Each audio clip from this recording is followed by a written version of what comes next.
Eels on Wheels. The work needed to make Victoria as good as new took a long time. Summer came, with a long hot dry spell. There was no train at all for many weeks. The sun shone from a clear blue sky, and the engines grew hotter and hotter. Sometimes Daisy noticed creatures coiled up beside the railway, enjoying the sunshine. Usually they took no notice as she passed, but now and then they would slither away to hide beneath the dry grass. "How do they move?" wondered Daisy. "They've got no legs." "Neither have you," laughed the driver, "but you manage all right." "They're grass snakes, and they move by wiggling their bodies very fast from side to side." "How clever," thought Daisy, and she told Thomas and Percy about it. Percy shuddered. "I don't like the sound of that," he said. "I hope they don't come near me." "They won't," his driver reassured him, smiling. "They're harmless, and much more frightened of you than you are of them, I promise." "I'm not scared, Percy," said Daisy scornfully. "Surely you're not frightened of a few harmless wiggly things?" Percy wasn't confronted. "Ugh," he said, "just the thought of those snakes makes me shiver." Daisy thought he was being very silly. One afternoon she brought some boxes up from the junction. The men handled them carefully. "It's a special delivery," explained Daisy's driver. "What's so special about it?" asked Daisy.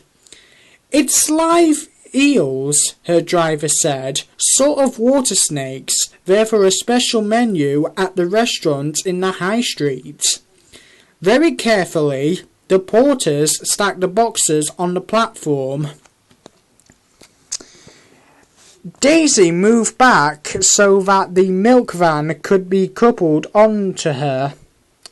The pile of boxes was now just in front of her, while porters began to load empty milk churns into her van. Suddenly, a small boy ran past. He accidentally caught the top box of the pile with his coat sleeve.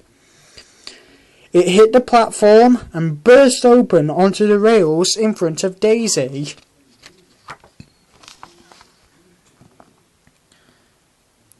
Out cascaded a knot of slithery black eels, which at once tried to wiggle away in all directions. Some of them went underneath Daisy.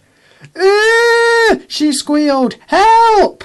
A porter ran to see what was the matter. He found Daisy pulling a face of such disgust that he had to laugh. "Get me out of here!" wailed Daisy. "Stop making such a fuss," ordered her driver. "They're only eels. They're not going to hurt you. You've blown a fuse anyway, so you'll have to wait to be mended." In no time all the eels had been rescued and put into another box, none of the worse for their adventure. A porter came back to take them well out of harm's way. Daisy was in such a state of nerves that it was no use. Thomas had to pick up her passengers and take them back to the junction.